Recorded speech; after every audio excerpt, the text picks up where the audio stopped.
लखनऊ और दिल्ली के बीच ये मैच क्या शानदार मैच था। जीतते जीतते हार गई। तो ये मैच था विशाखापट्टनम में और दिल्ली ने टॉस जीता, पहले बैटिंग का न्योता दिया लखनऊ को। तो लखनऊ के ओपनर बल्लेबाज एडम मार्करम और मिचेल मार्श ओपनिंग करने के लिए आते हैं। क्या शानदार ओपनिंग रहती है। हालांकि मिचेल मार्श जो है शॉट पे शॉट मार रहे थे, लेकिन एडम मार्करम टुक टक कर रहे थे। 13 बॉल पर 15 रन बनाए एडम मार्करम ने, एक चौका और एक छक्का। तो इस तरह से पहला झटका दिल्ली ने एडम मार्करम को आउट कर लिया और मिचेल मार्श और निकोलस पूरन। अब तूफान आना बाकी था लखनऊ की तरफ से। जी हाँ, लखनऊ की तरफ से तूफान आ रहा था और उस तूफान का नाम था निकोलस पूरन और मिचेल मार्श के रूप में। दोनों ही बैट्समैन ने क्या शानदार तबाही मचाई दिल्ली के लिए। दिल्ली जैसा कुछ छोड़ा ही नहीं।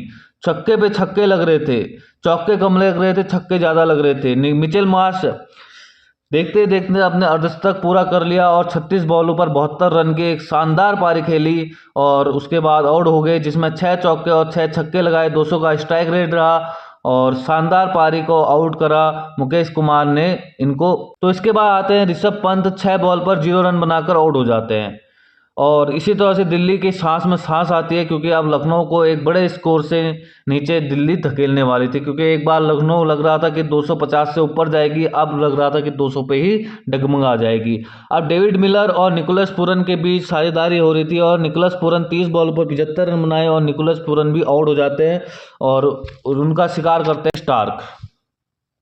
30 बॉल पर 75 रन बनाए, 6 चौके और 7 छक्के लगाए, 250 का स्ट्राइक रेट रहा। उसके बाद डेविड मिलर आते हैं और डेविड मिलर कुछ थोड़ा सा पारी को संभालते हैं। 19 बॉल पर 27 रन बनाए, लेकिन नीचे से कोई भी बल्लेबाज साथ नहीं दिया। आयुष बदौनी 5 बॉल पर 4 रन, शार्दुल ठाकुर 2 बॉल पर 0 रन, शहबाज अहमद 8 बॉल पर 9 रन, रवि बिश्नोई 2 बॉल पर 0 रन।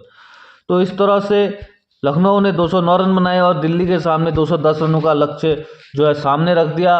लेकिन असली मज़ा आता है अब गेम में, जहां से दिल्ली के ओपनर बल्लेबाज जेक फ्रेशर और फाफ डुप्लेसी ओपनिंग करने के लिए आते हैं और पहला झटका 2 बॉल पर 1 रन बनाकर जेक फ्रेशर आउट।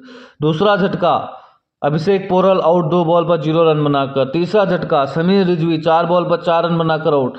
तो इस तरह से दिल्ली की यहाँ पे कमर टूट गई थी एक तरह से।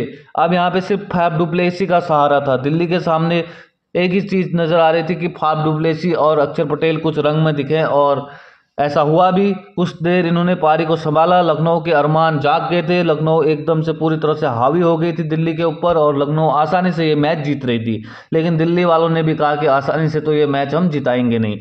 उसके बाद फाफ डुप्लेसी आउट हो जाते हैं 18 बॉल पर 29 रन बनाकर। 3 चौके और 2 छक्के लगाते हैं। 161 का इनका स्ट्राइक रेट रहता है। अक्षर पटेल 11 बॉल पर 22 रन बनाकर आउट होते हैं। लेकिन स्टेबस 22 बॉल पर 34 रन बनाते हैं, 3 छक्के लगाते हैं। यहाँ पे थोड़ा सा साझेदारी जो है स्टेबस दिखाते हैं, सूझबूझ दिखाते हैं। और आशुतोष शर्मा, जिन्होंने भाई इस मैच में इम्पैक्ट प्लेयर के रूप में आए और अपनी छाप छोड़ दी और 212 का स्ट्राइक रेट रहा, इनकी पारी ने ही दिल्ली को जिता दिया। और जो आखिरी मैच का जो आखिरी पड़ाव का जो रोमांच था ना 15 से 20 ओवर का बीच का, वो इन्हीं की बदौलत हुआ। तो 31 बॉलों पर क्या शानदार 66 रन बनाए। उसके बाद विपराज निगम ने 15 बॉल पर 39 रन बनाए। इनको भी नहीं भूलना चाहिए क्योंकि 260 का स्ट्राइक रेट इनका ही था विपराज निगम का। 15 बॉलों पर 39 रन। जहां एक तरफ दिल्ली हार रही थी, उसने अचानक गेम पलट गया और 15 बॉल पर 39 रन की ये महत्वपूर्ण पारी और आशुतोष शर्मा की 31 बॉल पर 66 रन की ये पारी, जिसमें 5 छक्के 5 चौके और 212 का स्ट्राइक रेट। वहीं विपराज निगम का 5 बॉल पर 15 रन, 5 चौके और 2 छक्के की ये पारी ने पूरी तरह से दिल्ली के खेमे में ये मैच डाल दिया। तो इस तरह से दिल्ली आसानी से ये मैच जीत जाती है। आसानी से तो नहीं कहेंगे, क्योंकि एक टाइम पे लखनऊ जो है इस मैच को आसानी से जीत रही थी, फिर लखनऊ जो है हार जाती है। तो गेम में ट्विस्ट आता है आशुतोष शर्मा के रूप में और आसानी से ये मैच दिल्ली झोली से निकालती है।